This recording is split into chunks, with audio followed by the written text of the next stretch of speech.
इतने लंबे समय तक मां भारती की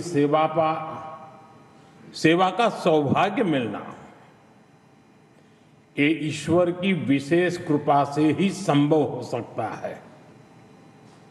और मेरे लिए तो जनता जनार्दन ही ईश्वर का रूप है।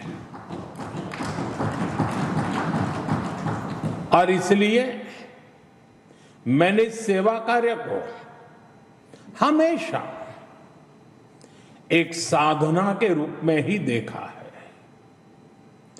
और ये साधना भी एकाकी नहीं रही है, ये एक सामूहिक यज्ञ है जिसमें आप सबने और अनेकों साथियों ने कर्तव्य भाव से अपना योगदान दिया है। मैं आज इस यात्रा के ऐसे सभी साथियों के प्रति भी अपना आभार प्रकट करता हूं। साथियों, इस अवसर पर एनडीए परिवार के सदस्यों ने एक रिजोल्यूशन भी पेश किया है। ये आप सबकी आत्मीयता और उदारता है, क्योंकि मैं इस यात्रा को अपनी व्यक्तिगत उपलब्धि नहीं मानता हूं। ये हर दृष्टिकोण से हम सबकी सामूहिक उपलब्धि है। ये एनडीए के हर घटक दल की एक समान उपलब्धि है।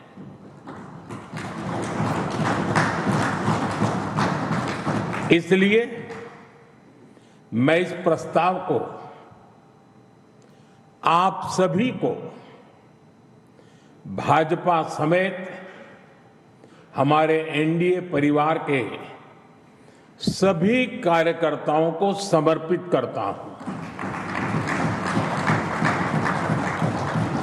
साथियों, भारत की जनता का निरक्षीर विवेक हमेशा अद्भुत रहा है।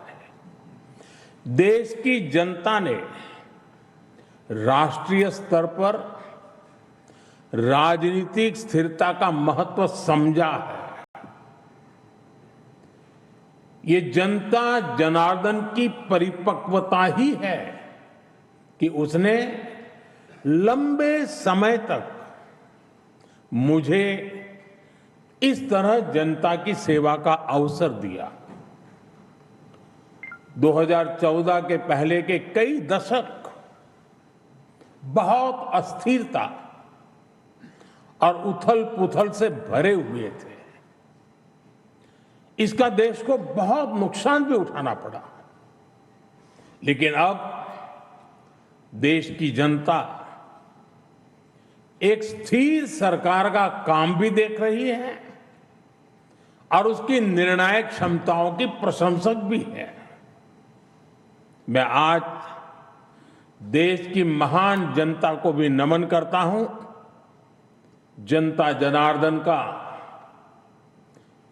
आभार व्यक्त करता हूं। साथियों, साल 2014 में जब एनडीए की जीत हुई थी, तब मैंने कहा था कि आज देश के सामान्य मानवी में एक नई आशा का उदय हुआ है। इस आशा का, इस उम्मीद का संरक्षण हम सभी का बहुत बड़ा दायित्व था।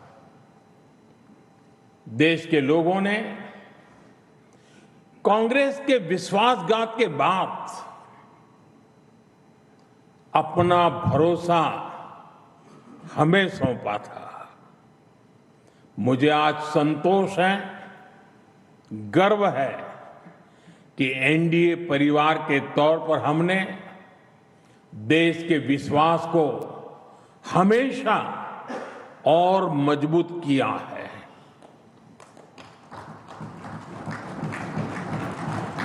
2014 में आशा का उदय होता सूरज आज नए आत्मविश्वास के प्रकाश पुंज में बदल गया है। भारत के लोगों ने पहली बार ये देखा है कि जब सही नीयत से सरकार चलती है तो तेज गति से विकास भी होता है। एनडीए सरकार के इन 12 वर्षों में 25 करोड़ से ज्यादा लोगों का गरीबी से बाहर निकलना ये दिखाता है कि हमारी नीतियां सही हैं, हमारी दिशा सही है। ये सफलता आज देश के हर उस व्यक्ति को एक भरोसा देती है कि एक न एक दिन उसका संघर्ष भी खत्म होगा, एक दिन उसके सपने भी पूरे होंगे। और मैं मानता हूं कल जो गरीब था आज जो न्यू मिडिल क्लास बना है उसे अब हमें पीछे नहीं होने देना है। इसलिए सरकार के नाते, जनप्रतिनिधि के नाते हमें दिन रात काम करना है, परिश्रम की पराकाष्ठा करनी है। और इस संकल्प के साथ कि 140 करोड़ का ये देश हमसे जो उम्मीदें लगाए बैठा है वो जरूर पूरी हो। भारत का युवा, भारत की नारी शक्ति, भारत का मध्यम वर्ग, भारत के किसान, सबकी आकांक्षाएं, उनकी एस्पिरेशंस हमें पूरी करनी है। आज देश का हर नागरिक विकसित भारत के सपने से भरा हुआ है। विकसित भारत का सपना अब किसी एक व्यक्ति का नहीं रहा, किसी सरकार का नहीं रहा, किसी दल का नहीं रहा। देश के जन जन का सपना बन चुका है, संकल्प बन चुका है। और इस सपने की पूर्ति के लिए हमें अपना हर पल समर्पित करना है।